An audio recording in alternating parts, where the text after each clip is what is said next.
Julie, with all due respect to your state, there are a lot of states that Kamala Harris could have taken this message. Why bring it to Texas?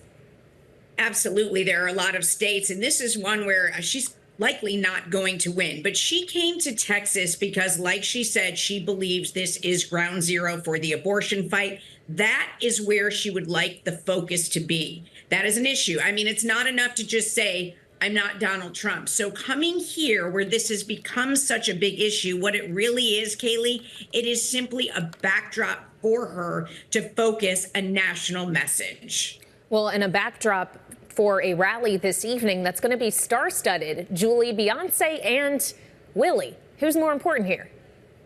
Well, I mean, that depends who you ask. When you said with all respect to the Lone Star State, people in Texas obviously will be very happy to see Willie Nelson here, but that is Democratic voters in Texas.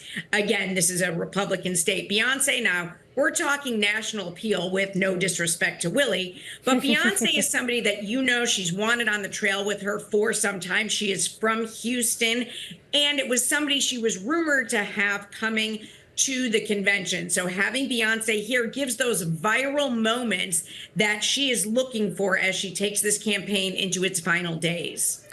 Yeah, maybe trying to reach things with celebrity here. And speaking of reach, Donald Trump also trying to reach out to young men specifically as he sat down in Austin today for a podcast recording with Joe Rogan. But he also used his time in Texas to talk about the current state of immigration, which under Kamala Harris has been turned into ground zero for the largest border invasion in the history of the world. For the past 4 years, this state has become Kamala's staging ground to import her army of migrant gangs and illegal alien criminals. We've seen Donald Trump employing this strategy a lot, Julie. In this instance, he is in a border state, but he's also gone to non-border states to talk about this issue. Given we're just 11 days out now from the election, are we seeing signs that he thinks this is his best closing argument? I mean, this has been a major argument for him throughout the entire campaign. So if he is in Texas, like he was today for Joe Rogan, it certainly makes sense for him to pound on this issue, which he believes is such a winner for him with voters. I expect throughout the rest of the campaign to see him hit this one and hit this one hard, right along with the economy. Kailey? All right. Bloomberg's Texas Bureau Chief Julie Fine, thank you so much.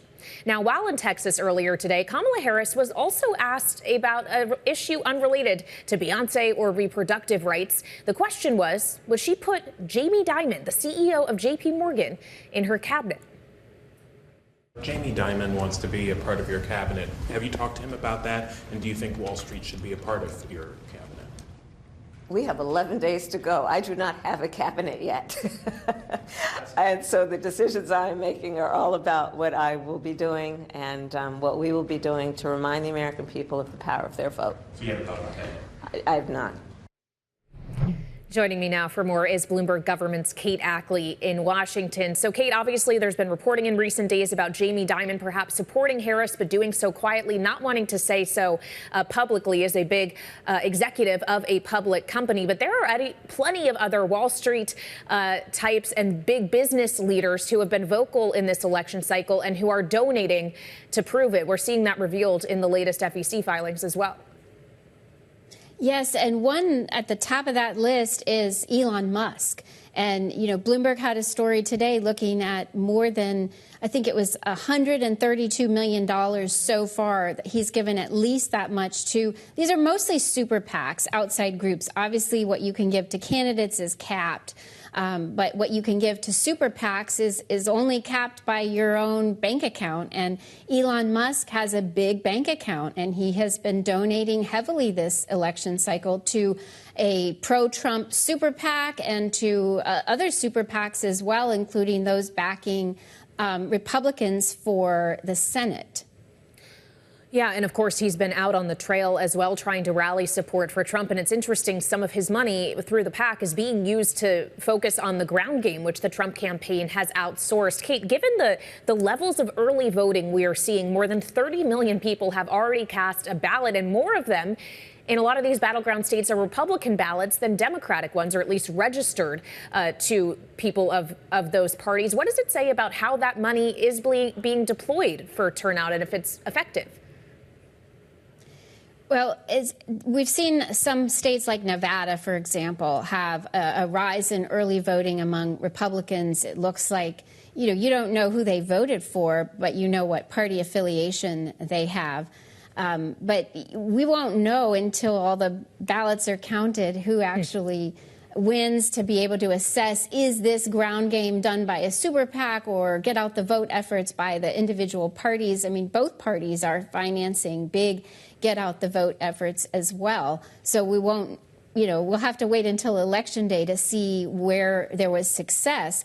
But it's just a big shift. Remember in 2020, when Trump and Republicans tried to say, don't vote by mail, don't do early balloting because it's not legit. And now you're seeing a big wave of Republicans embracing that early voting, and some of Trump's messaging has encouraged that.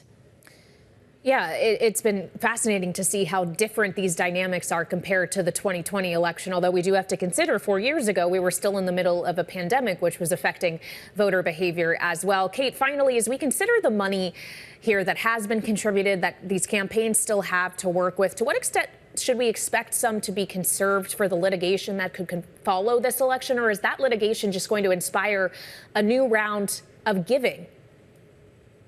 A little bit of both. You've got tons of money that has been coming in for these final days, and they're going to be spending as much as they can, especially, when you're looking at the presidential race, of course, but also in the Senate, the House races, that money, as soon as it comes in the door, if it's a battleground race, it goes out.